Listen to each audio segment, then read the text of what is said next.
அன்பார்ந்த இறைமக்களே, கிறிஸ்துவின் மறுப ஜபக்குழுவின் வாயிலாக உங்களை சந்திப்பதில் நான் பெரும் மகிழ்ச்சி அடைகிறேன். மக்களே, சந்தோஷமாக இருக்கீங்களா? நிறைவாக இருக்கீங்களா? மகிழ்ச்சியாக இருக்கீங்களா? மன அமைதியாக இருக்கீங்களா? மக்களே, நம்மளை சந்தோஷமாக இருக்கான்னு யார் கேட்குறா? இல்லையா? ஆனால் இறைவன் நம்மளை விசாரிக்கிறார், இறை வார்த்தையின் மூலம் கேட்கிறார். இன்று அவர் நமக்கு என்ன இறை வார்த்தை தருகிறார் பார்ப்போமா? திருத்தூதர் யோவான் எழுதிய முதல் திருமுகம் அதிகாரம் 4 இறை வார்த்தை 13 15 முடிய. அவர் தமது ஆவியை நமக்கு அருளியதால் நாம் அவரோடு இணைந்திருக்கிறோம் எனவும் அவர் நம்மிடம் இணைந்திருக்கிறார் எனவும் அறிந்து கொள்கிறோம். தந்தை தம் மகனை உலகிற்கு மீட்பராக அனுப்பினார் என்பதை நாங்களே கண்டறிந்தோம், சான்றும் பகிர்ந்தோம். இயேசுவே இறைமகன் என ஏற்று அறிக்கையிடுவோரே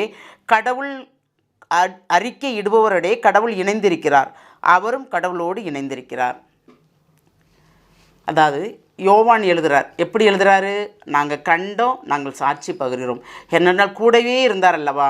இயேசுவோடையே இருந்தார். மரணம் மட்டும் கடைசி வரைக்கும், உயிர் பிரியும் நேரம் வரைக்கும் அவர் கூடயே இருந்தார் யோவான். அதனால் அவர் கண்டது பார்த்தது எல்லாமே சாட்சிகளாக திருமுகங்கள் வருகிறது இல்லையா?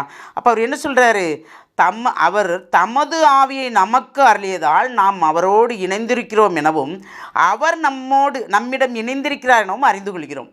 அந்த ஆவி நம்மிடம் இல்லை என்னால் இறைவனோடு இருந்திருக்க முடியுமா? முடியாது. ஏனென்றால் அவரோடு தந்தை தன் மகனை தனக்கு இங்கு அனுப்பினார் நமக்காக.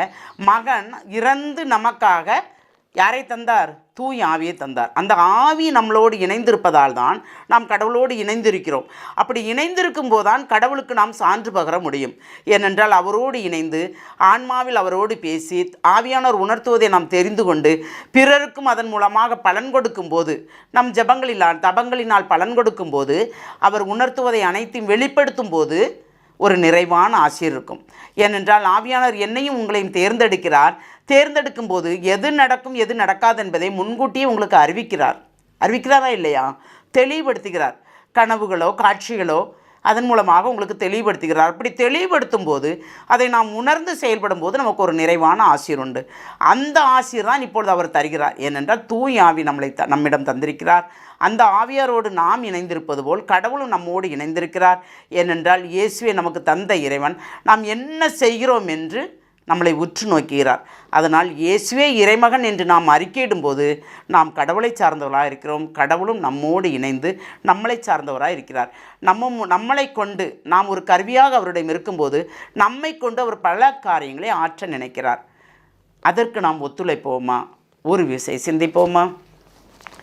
எல்லாம் வல்ல இறைவா, ஆண்டவரே, இவ்வுலக வாழ்க்கையில் எல்லாம் இருந்து ஒன்றுமில்லை என்ற நிலையில் இருக்கும் எங்களை எல்லாம் நீர் அழைத்து ஆண்டவரே உம்முடைய இறை வார்த்தையின் மூலம் எங்களை தெளிவுபடுத்தி நீர் எங்களை நிறைவாக்கினீரே. அதற்கு கோடான கோடி நன்றி ஆண்டவரே.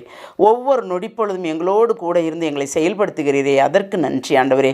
எங்கள் மூலமாக பிறருக்கும் நன்மை பயக்கும்படி செய்கிறீரே, அதற்கு நன்றி ஆண்டவரே.